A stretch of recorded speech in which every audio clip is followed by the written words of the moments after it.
Hello दोस्तों, मैं Awanish MS class में आपका हार्दिक स्वागत करता हूं। फिर एक बार मैथमेटिक्स को लेकर मैं आज लेके आया हूं विलोपन विधि द्वारा समीकरण हल करना। तो देखेंगे ये दिए गए हैं समीकरण, हल कीजिए। 2x प्लस के y इक्वल टू 5, देखना 3x प्लस के 2y इक्वल टू 8। ये दो समीकरण हैं, इन्हें को विलोपन विधि क्या, तो देखेंगे ये विलोपन विधि द्वारा हल करने हैं। बहुत ही आसान तरीके से समझाऊंगा, वीडियो को अंत तक जरूर देखें। तो देखना हल सबसे पहले हम लिखेंगे और देखना 2x प्लस के y इक्वल टू 5 समीकरण नंबर 1 लिखेंगे। इसी प्रकार से 3x ये दिया गया है प्लस के 2y इक्वल टू ये 8 दिया गया है समीकरण नंबर 2। और इन दोनों समीकरण में कोई सी भी चर राशि जो है समान करनी होती है। समान कैसे, जैसे ये 2y है तो यहाँ पे 2y होने चाहिए, यहाँ 3x है तो यहाँ 3x होना चाहिए। तो हम इसे यदि समान करें तो इस y में यदि हम 2 का गुणा कर दें, देखना तो कहीं ना कहीं ये 2y समान हो जाएंगे। लेकिन ये हमारे घर की खेती नहीं है, तो हम इसमें 2 का गुणा करेंगे तो मानो हम इसमें पूरे समीकरण में 2 का गुणा करना पड़ेगा। तो हमने इस पूरे समीकरण में 2 का गुणा कर दिया।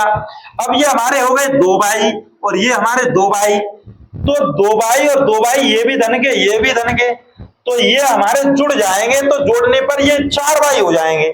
लेकिन हमें ये विलोपन करना है इनका, एक किसी भी राशि का विलोपन करना ही होता है। तो इसमें y को हम जब भी विलोपित करेंगे अर्थात हम इन्हें विला देंगे।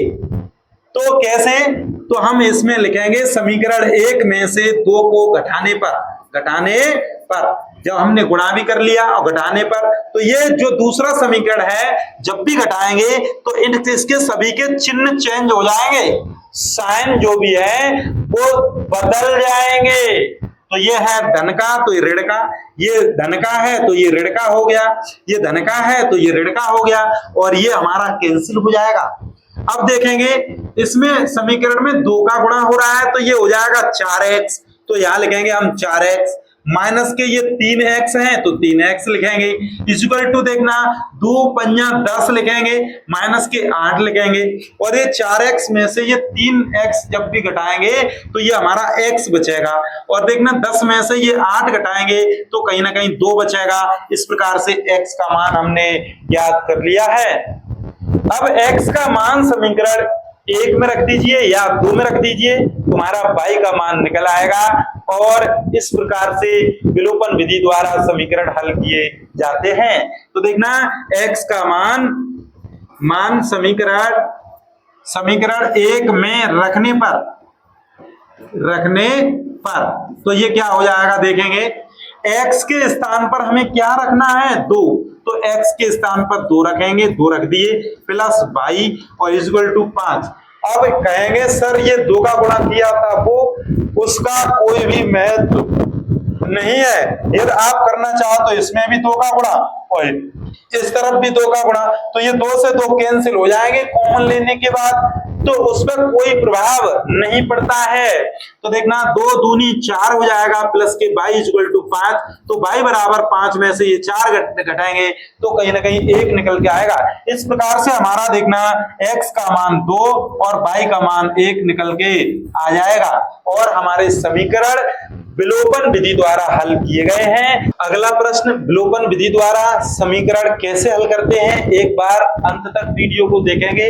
इसी वीडियो में आपको विलोपन विधि द्वारा समीकरण कैसे हल करते हैं आपको सिखा दिया जाएगा। देखना ये दिया गया, हल कीजिए। ये पहला समीकरण, ये हमारा दूसरा समीकरण, इन्हें हमें विलोपन विधि द्वारा हल करना है।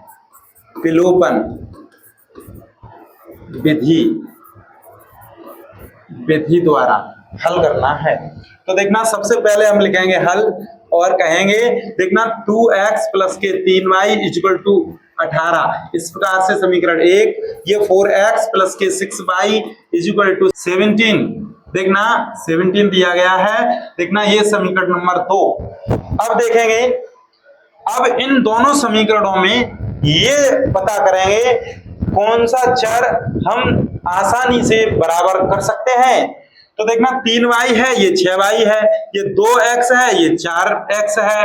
तो इस प्रकार से यदि हम इसमें 2 का गुणा कर दें तो ये देखना कहीं ना कहीं ये 4x, ये 6y, तो इस प्रकार से ये कट जाएंगे घटाने पर, तो इस समीकरण का कोई हल नहीं होगा।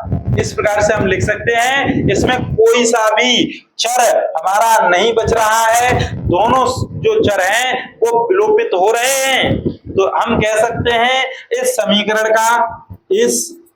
समीकरण का कोई हल नहीं है, कोई हल नहीं है। हल कीजिए, देखना x minus y equal to 13 और अंडर रूट एक्स प्लस के under root y equal to 13। ये समीकरण बहुत ही अच्छा है और इनमें x के मान ज्ञात करने हैं। आप एक बार अंत तक वीडियो को देखेंगे और ये सवाल मैं बहुत ही चुटकियों में आसान तरीके से कराने जा रहा हूं। x minus y equal to 13, ये हमारा समीकरण 1 है। और इसी प्रकार से अंडर रूट में x प्लस अंडर रूट में वाई इक्वल टू ये भी 13 है, समीकरण नंबर 2। तो इस प्रकार से देखेंगे हम यहां लिखेंगे हल, ये समीकरण हल किए जा रहे हैं। तो सबसे पहले हम यहां लिखेंगे समीकरण 1 से। कैसे, देखना x minus y equal to 13 दिया गया है। यदि हम x के स्थान पर हम इस प्रकार से लिख दें अंडर रूट में x का वर्ग और माइनस अंडर रूट में y का वर्ग लिख दें, तो ये कहीं ना कहीं इतना ही रहेगा, क्योंकि 2 से ये अंडर रूट कट जाएगा, x बचेगा, अंडर रूट से ये 2 कट जाएगा, वर्ग है तो ये y बचेगा बराबर ये 13। अब इसे हम देखना a square minus b square equal to a plus b और a माइनस बी, इस सूत्र से इसे खोल देंगे तो ये हो जाएगा अंडर रूट में x प्लस अंडर रूट में y और ये अंडर रूट में x माइनस अंडर रूट में y इक्वल टू 13।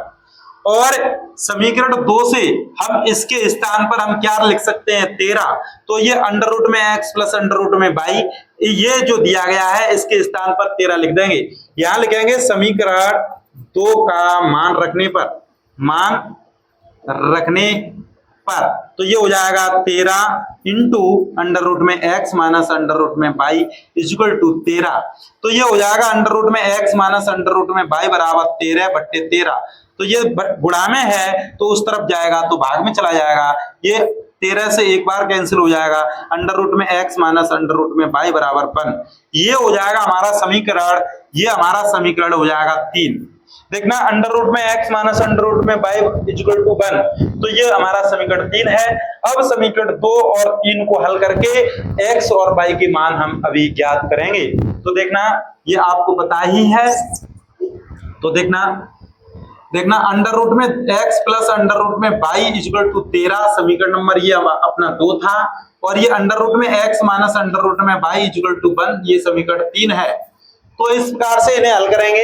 इसमें कोई सा भी एक पद, हमने आपको बताया था, एक पद को हम किसी भी चर राशि को बराबर करते हैं, यदि बराबर नहीं है तो, यदि ये बराबर हैं तो, यदि ये कोई सा भी चिन्ह ये विपरीत चिन्ह है तो हम इस समीकरणों को जोड़ देंगे और जो विपरीत चिन्ह वाले जो भी पद हैं चर राशियां उन्हें हम काट देंगे, अर्थात जोड़ने पर शून्य हो जाएंगी।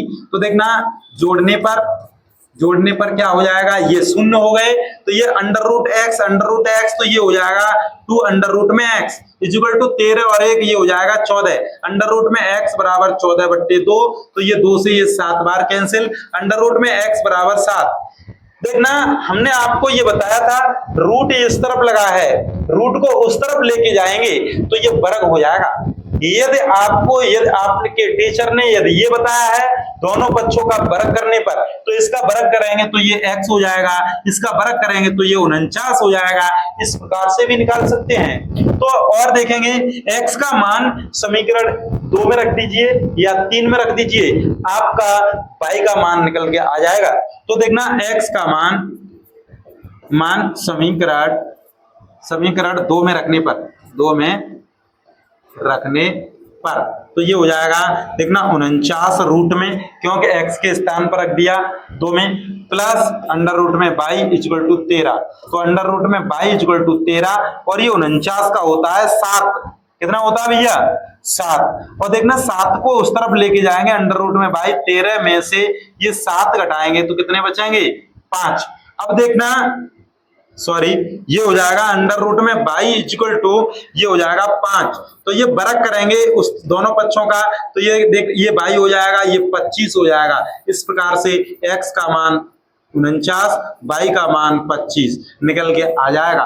और इन समीकरणों को हल इस प्रकार से करते हैं। यदि आपको इन समीकरणों का हल समझ में आया हो तो वीडियो को अवश्य शेयर करें और एमएससी क्लास परिवार से जरूर जुड़ें। धन्यवाद।